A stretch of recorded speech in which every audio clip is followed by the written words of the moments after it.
In the early weeks that I moved into the office that I currently hold, there were many, many signs of encouragement that I received. One of the greatest ones was a lunch that I had with the young man who will be our speaker this morning, Matthew Dupre, as he was moving into his role as president of the student body. I had a list of things that I really wanted to see motivate student leadership of the kind of school that we strive to be. And as we talked and he spoke of his vision for his own administration and his own leadership, I found myself checking off point after point, not having to raise them on my own because he had already anticipated them. I certainly left that lunch with a sense of, well, that's 1,350 taken care of that I don't have to worry about. And, board of directors would probably be well advised to give him my job and, let me try to minimize the damage elsewhere. Very honored that Matthew will be speaking with us this morning, and so I invite him this morning to offer his reflections on his relationship with his father.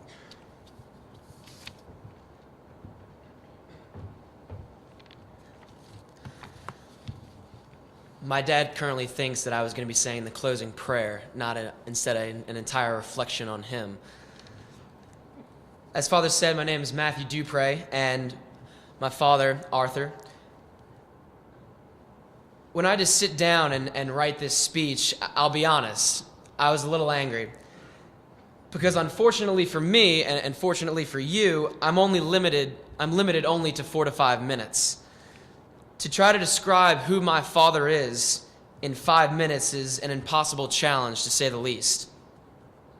For starters, my dad is the oldest of 5 children. He has 3 brothers, all Jesuit grads, and 1 sister. Like all of his sons, he wrestled while at Jesuit, winning 2 individual state titles and All-American honors his junior year, and finally graduating in 1976. In 1980, he graduated from LSU Law School and married my mother, and together they have created me and my 10 brothers and sisters, all 6 girls and 5 boys. People who know my dad say that all the boys look exactly like my dad. We're all stocky, we have a big smile, and we barely scratch 5 feet tall. A proud grandfather of 7, my dad has been, in what I will try to say as humbly as I can, the greatest father anyone can ask for. Which is not to say he doesn't have his flaws. His jokes can be a little corny.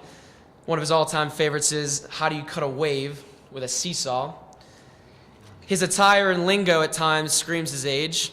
My brothers and I give him grief when he goes out in public and is wearing jean shorts, sandals, and socks.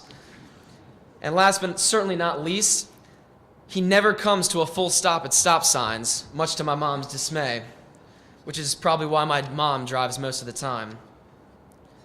But aside from teaching me the finer details of a rolling stop, my dad has taught me many life lessons.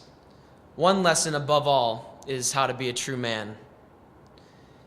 Being 18 years old, I'm smart enough to know that having 11 children doesn't exactly guarantee an overflowing bank account. I know that a lot of sacrifice of time, of certain dreams, and effort is required to fill such a tall order of being a father and provider to 11 kids. However, I cannot know how demanding and how much sacrifice is put into such a vocation. But what I do know is this. Dad, the way that you have lived out your role as both a husband and a father has been an honor and a privilege to be a part of. I thank God for the example you have been on how to be a true man for God. How to have a silent resolution to get the job done no matter the cost. How to give of myself, not just when it's pleasant and easy, but also when it hurts. The way that you have loved Mom and each one of the kids has been an amazing thing to be a part of. You have provided more than just food, water, and shelter to us. You have provided an example for the 5 boys on how to be a man of faith and principles in a society that has disregarded both. You have provided the girls a high standard for which to use to ultimately find their husbands. I am confident that when I meet my future spouse, I will be able to love her and provide for her because of your example that you have taught me and Arthur and Jonathan and Christopher and Joseph. Thank you for being open to having 11 kids. While I can only imagine how difficult this has been, I can only try to put into words the love and appreciation that not only I have for you, but also the rest of the family.